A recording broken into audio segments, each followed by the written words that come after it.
Rabbi Michael Shevack. Rabbi Michael is uh, really relentless in his interreligious dialogue for 35 years. He's the author of books, including his latest, The Six Fix Spiritual Health Care for a Stranger. Oh, I'm sorry, Spiritual Health Care for a Stronger America. Rabbi Shivak is the founder of the Alliance for Enlightened Judaism. He is socially responsible officer for the Patent Foundation in the U.S. and the Patent Alliance around the world. Rabbi Michael was just appointed a trustee for the United Religions Initiative.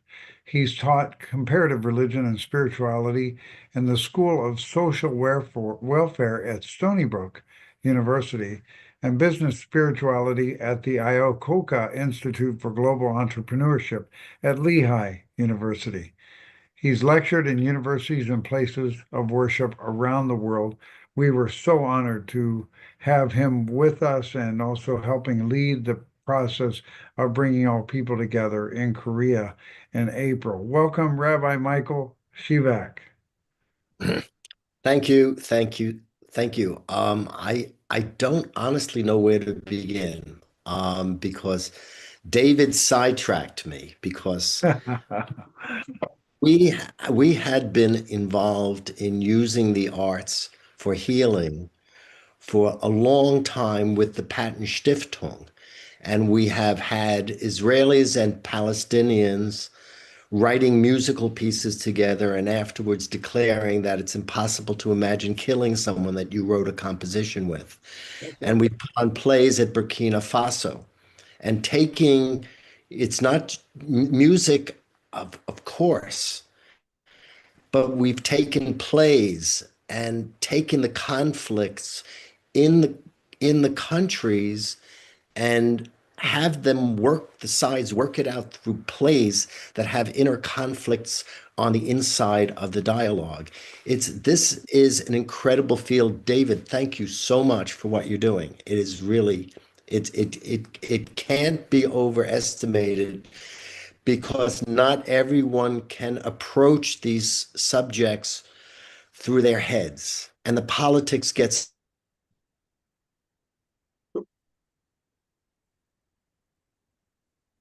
my mother for supporting this because this is truly a righteous project. Um, I have a bunch of thoughts, and I have been grieving the world. I've been grieving the world and what's been going on in Gaza and what's been going on in Ukraine and what goes on in Korea and everywhere. I grieve the world, but then out of that grief, you have the most extraordinary material prayer. I don't know how else to describe it. We're sitting here praying and we're playing music and we think of this as prayer, but do we realize that prayer is a force? It is real. It is a vector. Okay. It has power. It has direction.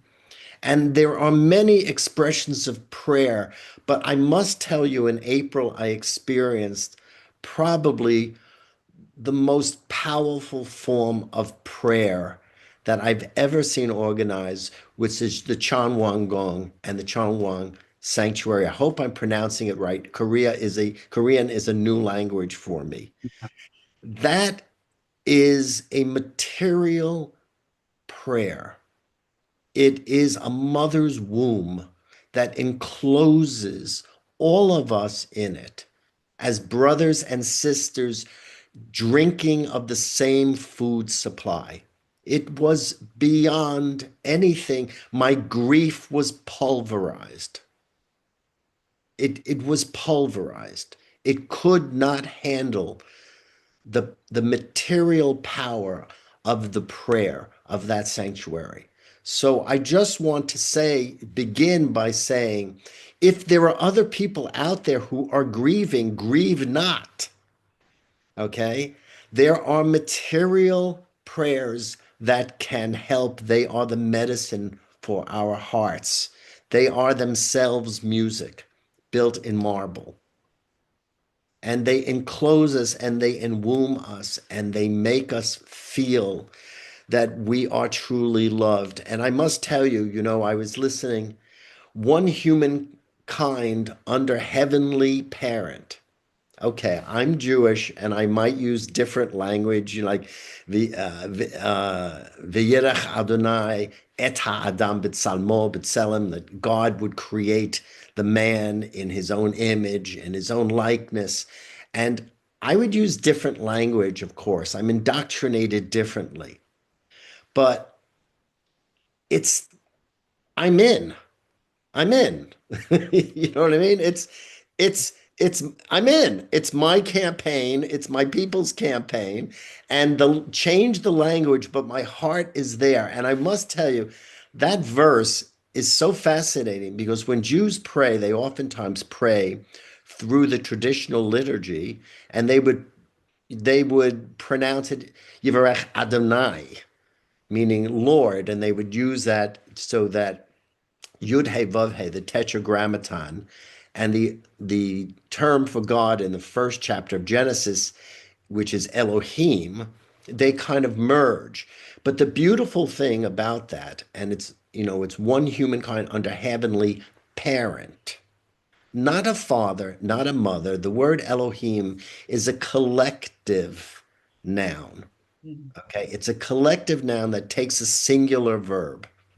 Okay. It includes the images of men, the likenesses of men, the images of women, and the likenesses of women co-equally. And in that regard, I also want to say that the very daring reverence that people have for the only begotten mother, in only begotten daughter, is so extraordinary because in Hebrew, the word for son and daughter come from the same root, which means to build up.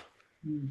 So when you have such a daring assertion by other Christian standards, and you are claiming an authority for the God that is the multiplicity, that is a multiplicity of faces and images, all as one and acting in a singular force.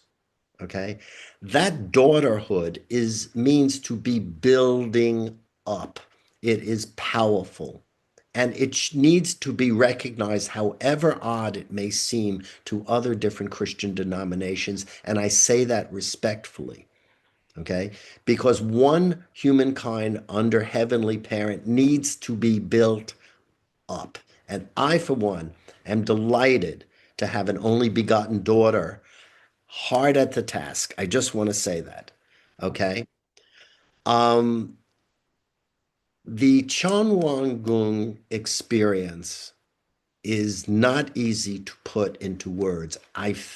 It's like Moses having to take off his shoes and stand barefoot because the ground is holy. The ground is holy. You can feel the holiness. It's an extraordinary feeling. And what I want to point out is that, you know, there are many different sites in the world where there are conflict. But there is something about Korea and the DMZ that is, for me, it's another Israel. It is paradigmatic, not of its own conflict, but it is paradigmatic of all human conflict. It is not simply a localized Korean experience. Korea is a paradigm. You have, as I've written in a separate letter, you have the excesses of capitalism in the West is so excessive, it spawns an absurd perversion of thinking, which is communism and state and excessive state control that's added in by Lenin. This gets exported back to the East to handle problems with imperial China. You have mixed into Korea, you have the first time American hegemony, which was difficult to involve us in Europe in the first place. It was something that was not the American tradition to be involved in foreign wars. World War I tested it, World War II tested it, and now we had American hegemony entering into something in Southeast Asia. This was unheard of. You have enormous proxy wars of competing ideologies that took place in Korea, where it wasn't just the Korean people who were dealing with their own differences and their own pains. There was massive interference by ideological machines, okay?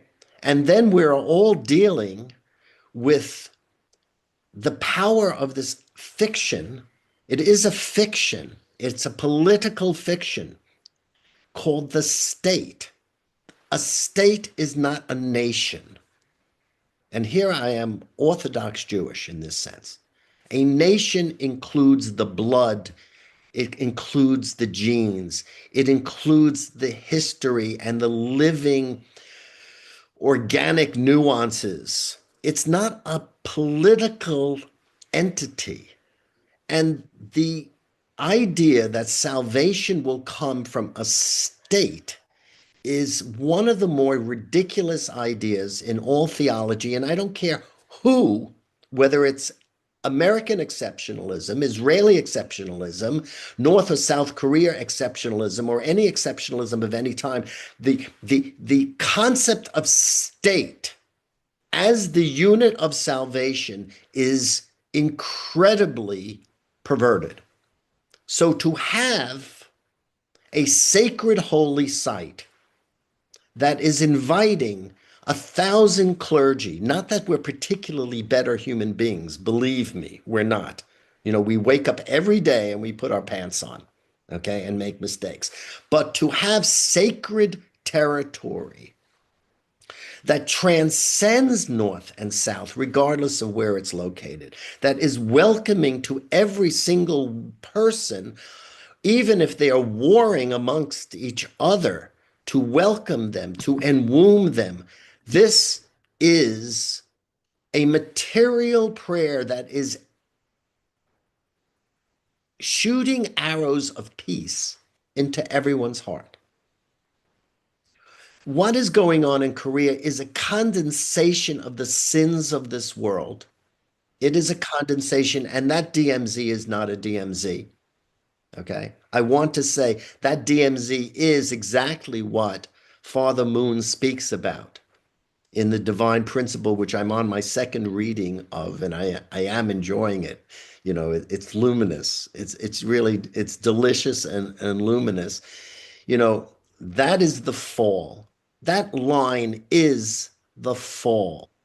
It represents the fall. It is every single folly of politics and human self-hatred woven into that. And the Cheon Won Gung stands there in brilliant, gleaming defiance of that fall of humanity. So I want to say that Korea, to me, is a test, just like Israel is a test, because there are so many thousands of years that went into creating this DMZ, and this DMZ are the lines in our hearts that we can't reconcile. They're the confusions in our minds that we can't reconcile. And it cannot be reconciled unless there is a supernatural intervention. It requires, and I don't mean spooky or superstitious, I mean a supernatural, from the Greek, beyond mere earthly nature, calling on a power that is larger than the mere animal earthly, because we are not merely natural creatures. We are also supernatural creatures.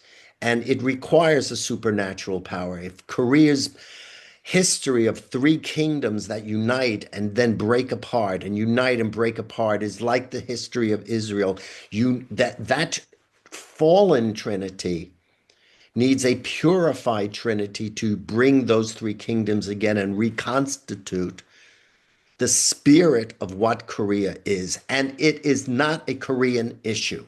It is a distillation of the sins and the travesties of human folly. So I have to want to get practical. Well, it's not practical. It's rather funny because after the event, a couple of days later, I was woken up at 2:30 in the morning and I had a vision. And this is the first time I am telling anyone what happened because I just suddenly woke up out of bed and I saw a tent, like a tabernacle, a gigantic tent right on the DMZ. And I saw a doorway to the north and I saw a doorway to the south. And I saw it as a meeting place where people could meet their families on both sides, where people could enjoy a good meal, where the politics was kept second and David, the music would be playing very, very beautifully. And I had this vision and I said, why can't we do it? Why can't we build a united Korea and begin it with a tiny tent that sits on the DMZ with an open door to the north and an open door to the south? To me, it is the natural outpost of the Cheon Won Gung. Consider it an outpost. Now, how do you grow that? If we could create that tiny seed right on the DMZ, we would have to grow that. So I'm going to, give some practical guidelines, if you don't mind. Being Jewish, I'm considered in your scripture to be the root of your your faith, which I'm very honored to be. And we are the root of sacred history. I can't deny that. Not the root of divinity. There were people before us, but historical religion and the salvation and the unification of all of the nations of the world and the freedoms of all the people directly under God. It's a campaign we know very well. Okay. And so if you don't mind, as the root, okay, if you don't mind me speaking as the root, I would like to share some very simple Hebrew guidelines. So when that tent is opened on the DMC, how do we think? How do we approach each other? And the first principle I'd like to say is non-idolatry. We do not approach each other thinking that any one person can define the totality of all, which is God's own being. That no person can completely 100% define it. And any idea we have is an idea that is subject to the qualification of God's own hand in creation and history. The principle of non-idolatry is essential. Idolatry, when you worship your own ideas, your own hands, produces conflict. This is ancient. Our scriptures are filled with example upon example upon example, and even pious religious people do it all the time, thinking that they are pure and hiding behind the skirts of their religion. Where there is practical advice too for this tent on the DMZ that woke me up at 2:30 in the morning. Where there is conflict, we must train ourselves to look for the missing knowledge, not fight. It's absurd. War is old-fashioned. It's silly at this stage in our development. Where there is conflict, there is missing knowledge. It always is missing knowledge. Can we get to the root of conflict, which is simply missing knowledge? If capitalists took their passion to an extreme and hurt social considerations and people, which spawned an opposite revolution that was attempting to control that which went to an extreme and then reduced freedom to a cinder. Let's talk. It is obvious that capitalism without a social conscience is dangerous. It is obvious that social consciousness without the freedom of entrepreneurial delight is a poison. Talk to each other. Where there is conflict, there is missing knowledge. Do not worship your ideas as perfect. Number 3 is the emotional correspondence to non-idolatry and the seeking of knowledge or God in a conflict, which is humility. Let's admit we are people and we are not perfect. And we have pain, we have suffering, we have mistakes that we continuously make. I cannot believe that I'm even involved, as I said at my little speech at Cheon Won Gung. I cannot even believe that I'm involved in peace because I'm so absolutely inept at it so many times, embarrassingly so. So that's 3, non-idolatry, seek knowledge when there's conflict, humility emotionally. 4 is tried and true, but it's not been interpreted properly. Turn the other cheek. It's in Proverbs as well. It has been misinterpreted as meaning offer your complete vulnerability to someone to shame their consciousness, which sometimes, by the way, does work, but its meaning has been distorted. To turn the other cheek means to approach someone in a different fashion than you are being approached, which is causing the pain. Turn the direction of it in the direction of the goal here. And the goal here is one humankind under Heavenly Parent. We have our compass is set. It is not South Korea. It is not North Korea. It is true north. True north is all humanity under Heavenly Parent. That is the true north, the magnetic compass that keeps the earth going. So these are 4 basic principles. And if I were to bring them into the area of religion, I would want to remind people what Father Moon says in the Divine Principle, which was absolutely genius.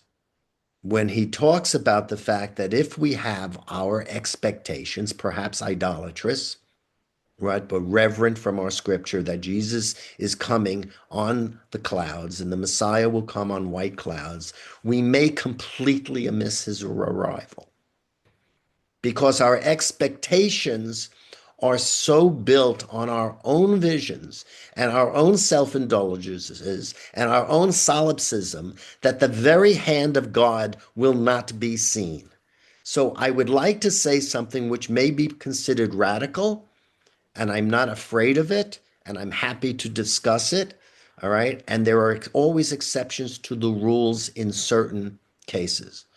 But there is a very dangerous thing that has been going on in religions for quite some time, which has turned them into religionism. Not religions, but religionism, which is a philosophy of religions, which is the confusion, lethal, I believe, between canonization and revelation.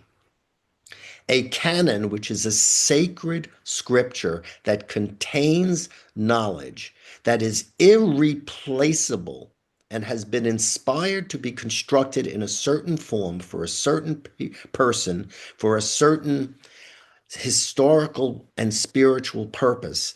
Canons are critically important for the perpetuation of memory and for the continuation of a campaign such as One Humankind under Heavenly Parent. But a canon is not itself revelation.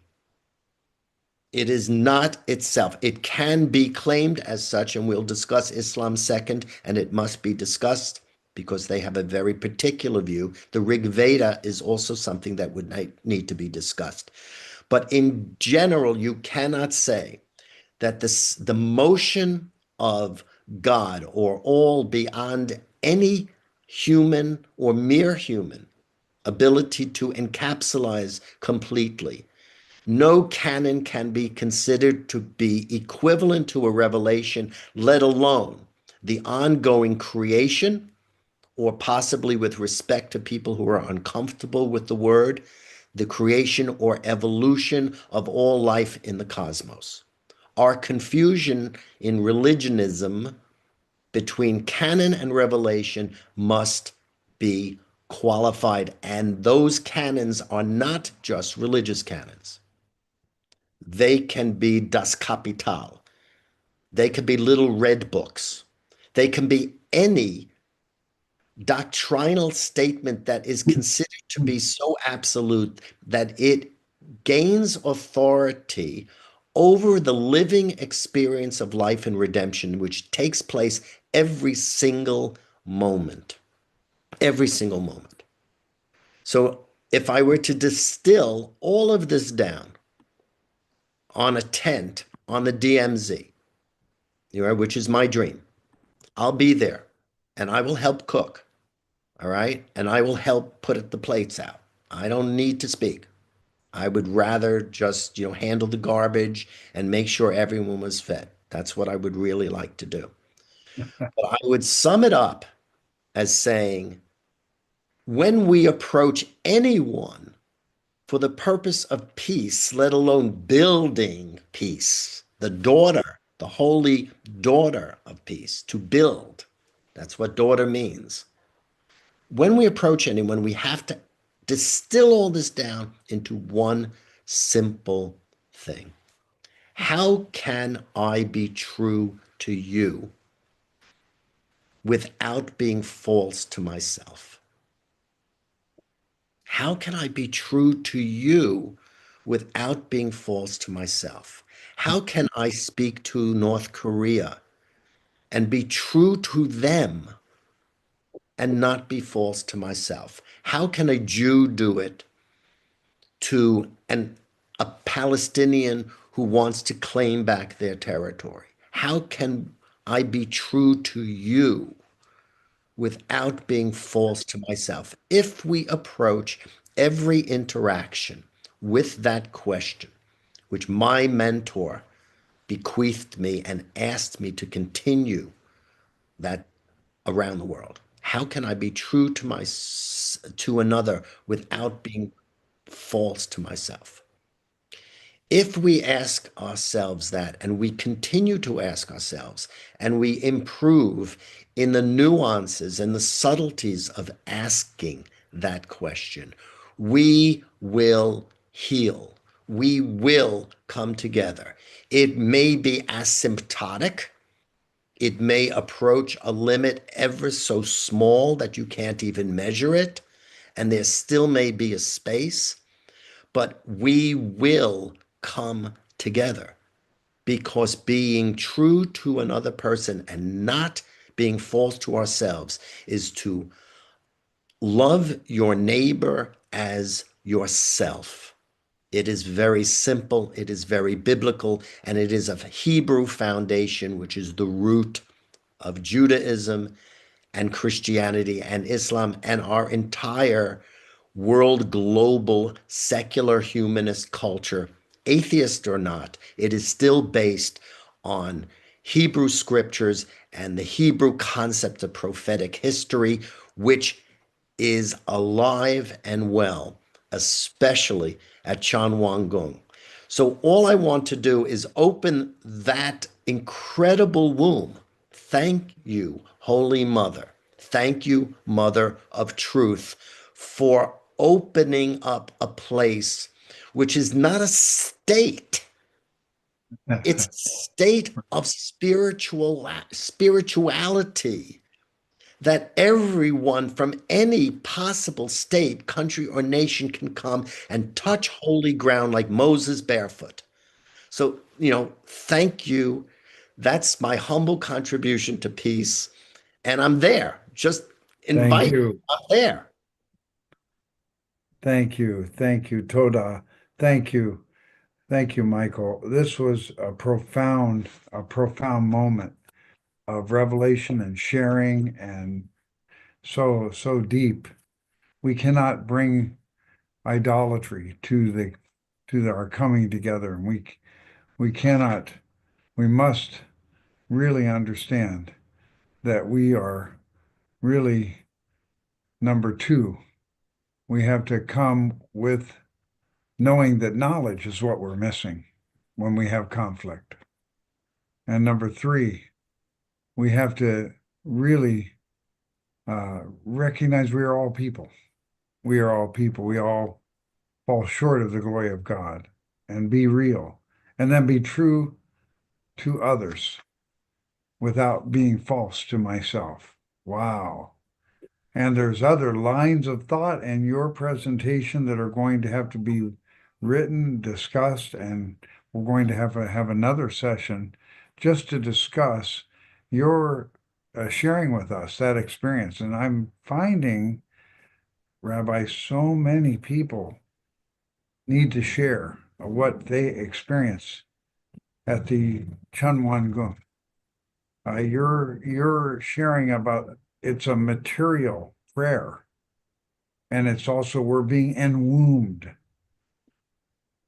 by Mother God or God, our heavenly parent, and Mother Moon is bringing this in. It's really, really profound. Holy Mother Han, only begotten daughter. That's really a profound sharing today. We honor you. We thank you and your family. We thank you for bringing the root tradition to us because I don't think that ever changed at all. That's what I found when I went to Israel, time and time again. And when we can understand that and appreciate it, God never forgets his first love.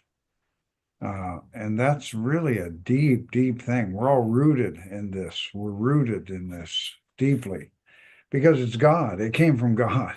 It's not a particular tradition, but it's God's word. It's God's gift to mankind through Moses and then beyond. So thank you. Wow, we have a lot to share. Unfortunately, our time is now run its course. But David, do you have any final thought you would like to share? And then Rabbi, one more thought, and then we'll conclude our program today. But thank you, David and Michael. I can't thank you enough.